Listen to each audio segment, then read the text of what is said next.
Hi, Dani Beit-Or from Simply Do It, and thank you for joining me for this short segment about where should you buy investment properties. If you're considering investing, you owe it to yourself to explore where it makes most sense to invest.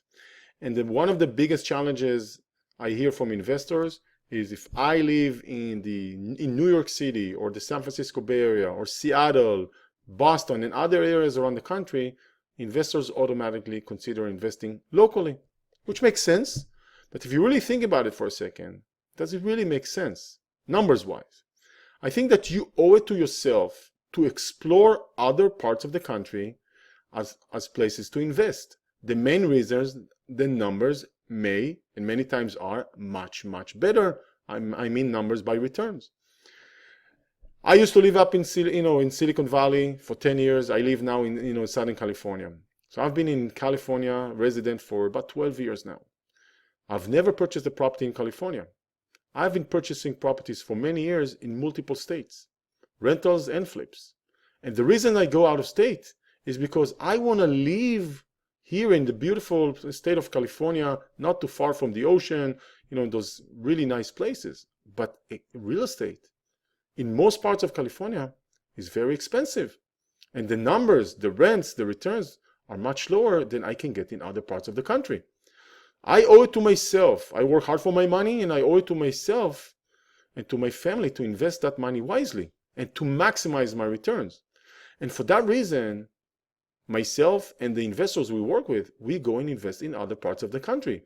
Places such as Tampa, Florida, Houston and Dallas, Texas, and other parts of the country. We've been through different markets over the years.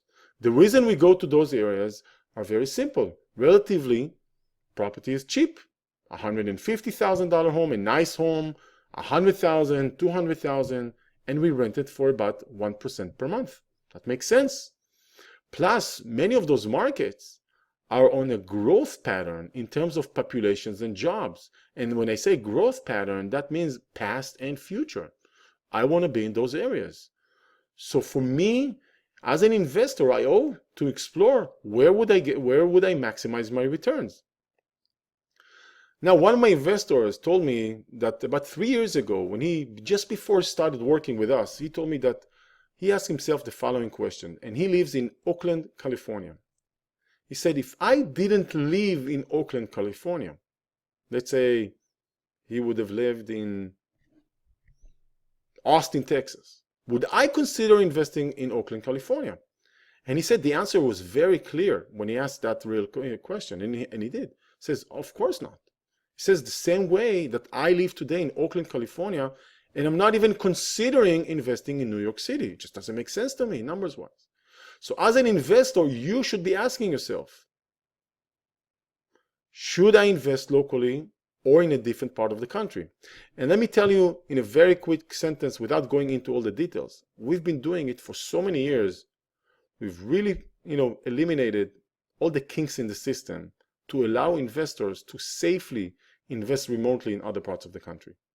I hope this short segment helps and provides you some thinking and maybe open your mind towards investing in other parts of the country. We are doing it on a large scale, and you can do it as well. We can help you with that. I hope to talk to you soon or even meet you soon. Thank you for spending the time with me. My name is Dani Beit-Or from Simply Do It. Bye-bye.